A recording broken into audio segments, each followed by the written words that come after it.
That's all in the past now, and there's a new best of 3. Who will be able to take it? Will it be the red Protoss in the top left side from Raise Your Edge Gaming? ZEST? Or will it be, in the bottom right side, a blue Terran player from the Brave Star Gamers? He is Dream.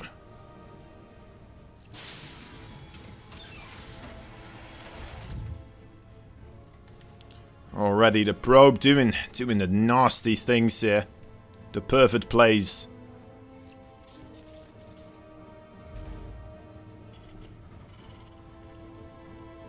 As the SCV is running across the map being like, you know what, I could do that too. I could try to do that as well. No, he's just coming in here for a little bit of a scout. It's too late to get any type of Nexus blocks here, of course. Just kind of wants to see, validate, yep, there is an expansion going. I'm not being just proxied somewhere on the map here. Sees both pylons, I do, but, well, yeah, he knows there's 2 pylons here.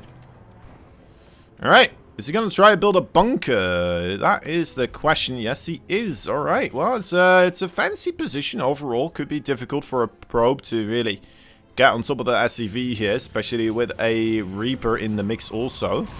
But it's going to be easy for a Stalker to do, of course. Needs to buy as much time as possible here. It's going to be a close one. Okay, the Reaper will keep that Stalker preoccupied here. That is some nice micro here from Dream. Absolutely lovely, actually. And that bunker, believe it or not, is actually going to complete. And the Reaper just barely gets inside as well. Very close right there. Denying this mining for quite a bit. ZEST. I love this stuff from ZEST though. He's just like, alright, well, I guess I'll just long distance mine. That's alright. Needs to be careful not to mine. Well, I guess he can just return the minerals here as well. Not gonna take too much damage here. But yeah, instead of just completely having all those probes stacked up on one of another, not mining efficiently on the main base, you just get some sort of efficiency still going, right? And that is why we're not seeing much of any type of real dip into the blue here on the income advantage.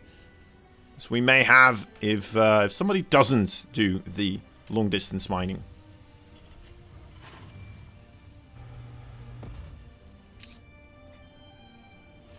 Alright, so where do we want to take this? It looks like the blink play from ZEST. Widowmine drop coming out for Dream here. The blink play is a safe way to try and deal with this, of course. It's not as safe as the Stargate opening, but it's still a very safe one. Still a very safe one. Leaves you with a bit of a cleaner transition into the robo tech here as well. So Stalker is stuck here, actually. How did he get stuck there? Wait, how long has he been there, even? He didn't warp in a Stalker there, did he? Huh, crazy. There is a dip, that's right. Yeah, there is a dip. But it only went down for like, what's this? If this is 5 minutes. Right. I'd say this is like, maybe half a minute? Maybe 1 minute. And he only was like around 100 extra overall income, I'd say on average. I know that's a big spike, but it seems big, but that's only like 250, right? Just for a split moment there. It's nothing bad. Alright, here we go. Medevac coming in. What's here to defend? Not much of anything. Alright, 2 Widow Mines in the main. Already looking to deny a bit of mining here. Actually, not finding too much. Natural base. Need to have a pro pool there as well. Very well played from ZEST. Quick adjustment there as well. Wouldn't mind being like, you know what? Oh, retargeting here. Come on, keep the retarget going. Come on. Ah, it's a shame. Still, very, very well done though as well. Right. The longer you keep doing that, the longer ZEST is not going to be mining. And there you have it right now. Making that previous dip look like an absolute toddler of a dip. A toddler dip, and now we have a teenage dip. We're waiting for the adult tip. Wait, this sounds very weird. Alright, I'll stop talking about that. Anyway, third base on the way for Dream.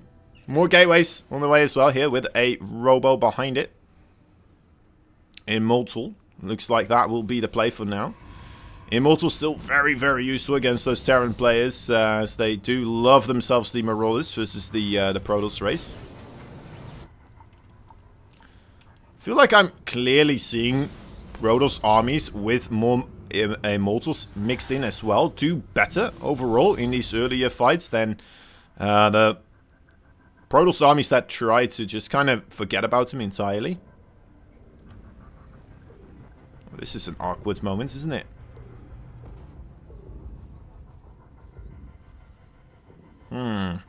It's like, can I do it? Can I get it? I don't think so.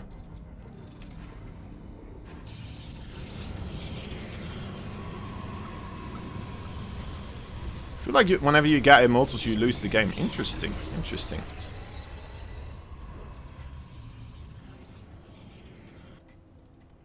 I don't know. I still feel like it does alright for itself, but we'll have to wait and see. We'll have to wait and see. Maybe this is gonna, you know, be another point on the overall argument to be made. Whether you should or shouldn't make Immortals versus Terran.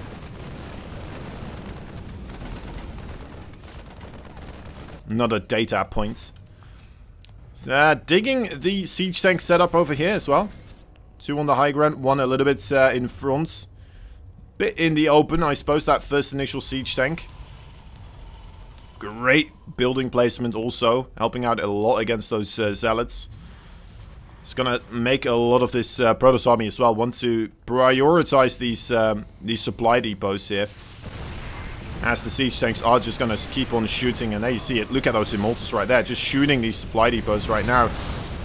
May not seem like a lot, but it's allowing these siege tanks and these Marines Marauders, some of them at least, to do quite a bit of extra damage. Here we go, and it looks like, oh, is this actually gonna work out for Dream? Oh, cancelling the warp in. That may have saved his bacon right now. And ZEST, he taps out. He taps out. There was a drop in his natural base as well. Cleaning up probes. GG. Dream takes game number 1. Alright, well, I mean, not a good point there for the Immortals. Not the best thing there for the Immortals. But, maybe that was because he walked across the map and didn't quite have anything at home to defend as well. Very well played there by Dream, sending whatever he could spare in that moment. Finding quite a bit of damage. The dip won this game. Alright, fair enough.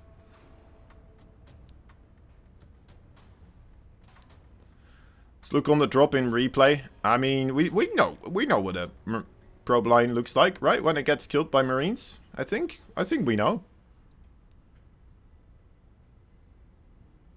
That drop killed ZEST. That's true. That's true.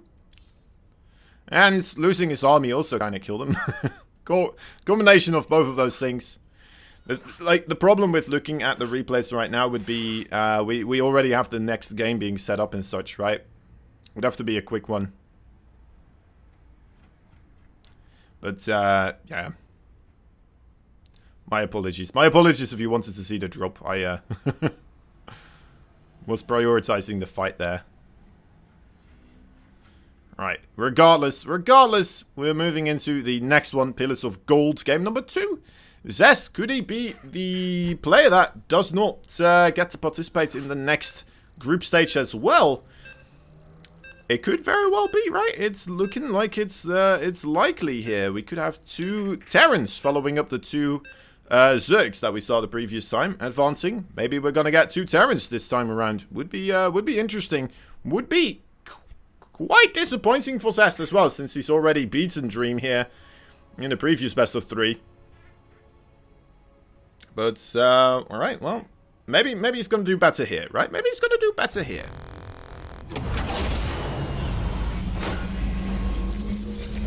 I feel like ZEST was kind of all in with that attack. He moved out before the drop. Yeah. I mean, that was quite a dedicated attack for sure. Bringing all those Immortals across as well.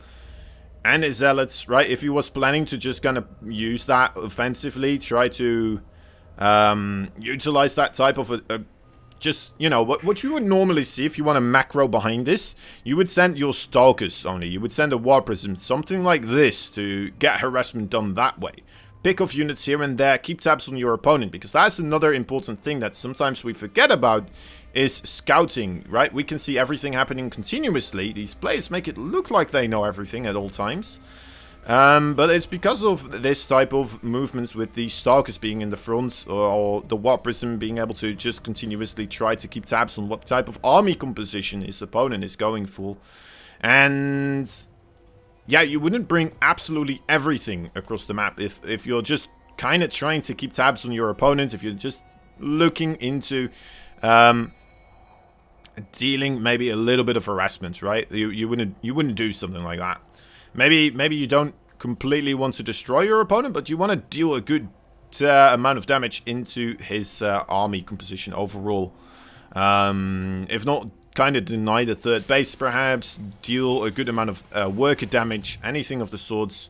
But yeah, getting punished quite heavily there. The siege tanks absolutely amazingly placed with the supply depots there as well. Those Immortals not shooting at all into the mix, and the Viking just a final volley there, hitting the War Prism out of the sky before an enormous doubling almost of ZEST's army would have been able to potentially take the game there as well, or at least make it playable from that situation. Anyway, regardless, enough overall speculating.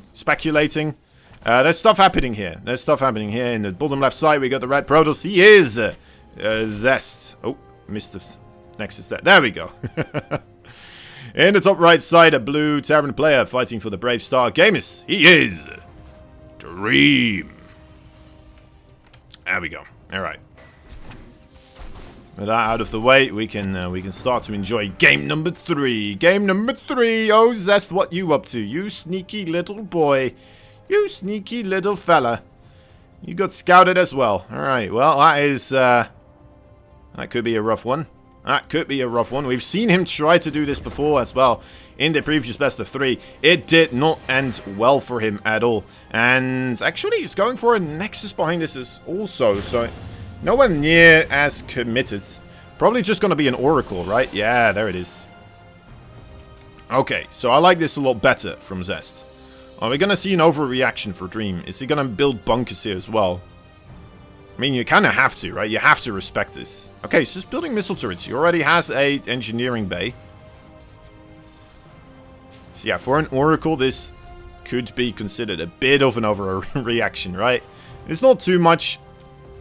It's not like it's gonna make the rest of this game a lot more difficult for him. It's just unnecessary money spending on one extra missile turret, I would say. And that missile turret just proved itself to be quite useful, already forcing this Oracle backwards.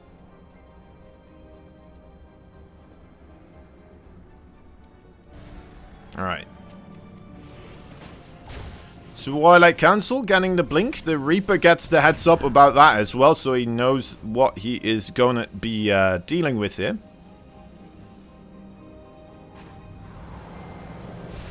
Saw how Maru killed an Adept with Reaper in his 1v1. I think I've seen Clem do it as well. It's only some of these insane quick Terran players can do, really, it seems. It's very cool to see, though. Just how far people have taken the Reaper micro, or the stutter step micro, really.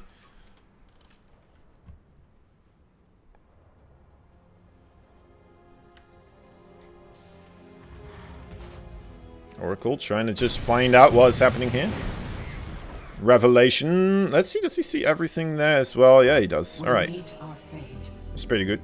Oh my god, even surviving here. Oh, I'm sorry, I missed it, but we can see what happened there, right? Cyclone came in, got the lock on. ZEST quickly jumping on top of the high ground there. And getting rid of the lock on there from the Cyclone. Isn't it? Oh yeah, sorry, Cynical.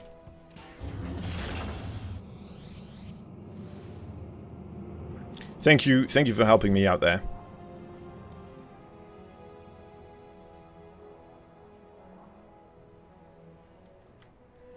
Alright. Single adapt on the left. Forge for upgrades. Maybe some cannons.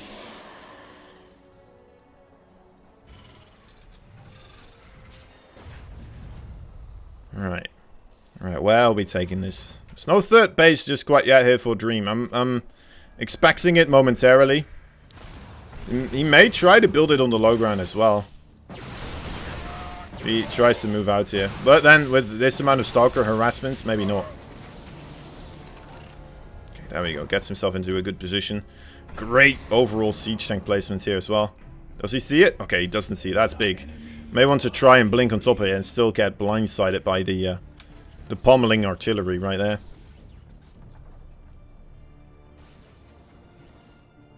Probably saw it move there, but I'm not sure if he was paying attention.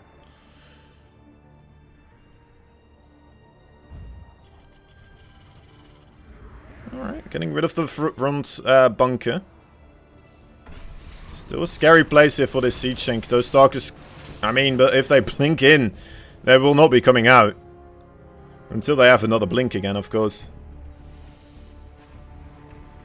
ZEST is doing quite well, though, with this containment, right? I mean, the third base for Dream, it is rather delayed. Dream doesn't feel safe to actually move out here, which is what he would like to do. Trying to make this third base get a bit of a timing attack going. And ZEST behind this, casually mining from a third. Starting to tack up a little bit here, perhaps with some upgrades and such. Getting more immortals as well.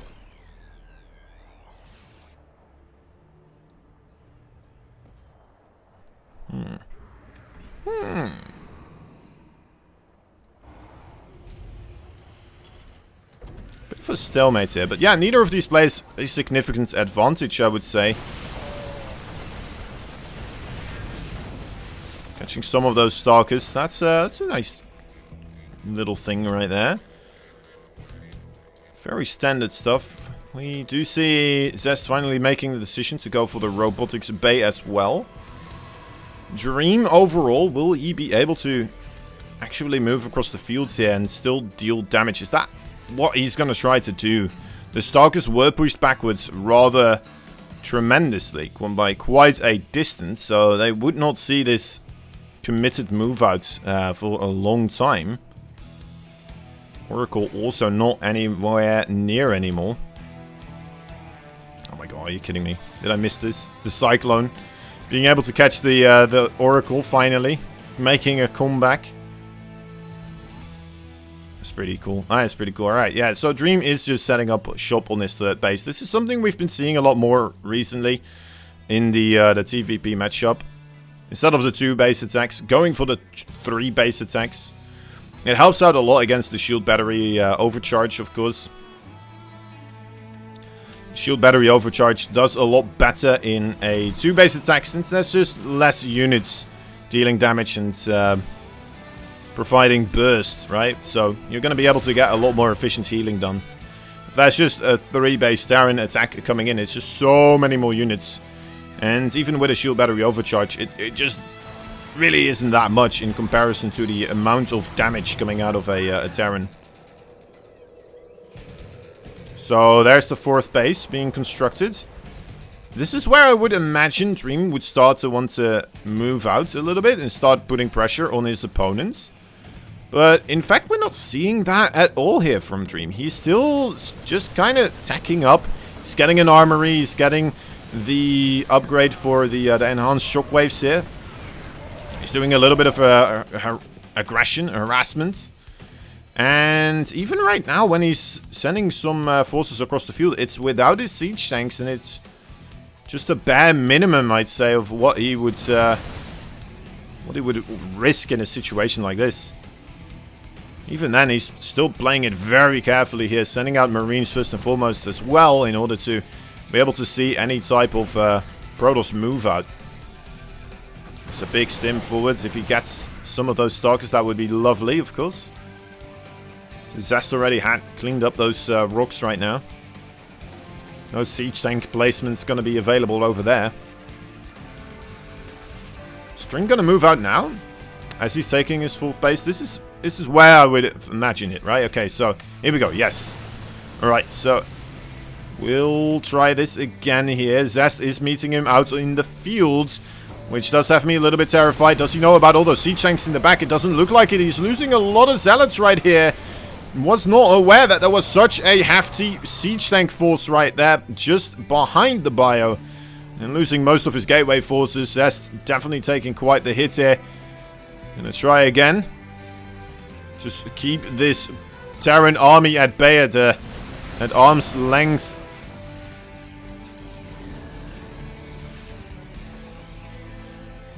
Alright, moving forwards. Once more, there is the EMPs landing on top of the Protoss army as well.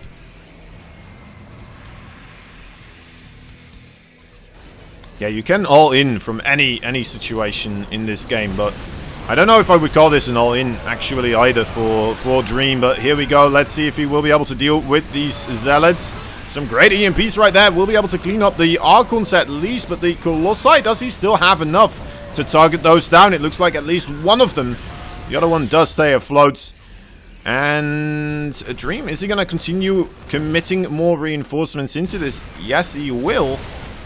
He's got still 3 siege tanks here. That is quite a bit of firepower. ZEST overextending a bit into that siege tank range right there.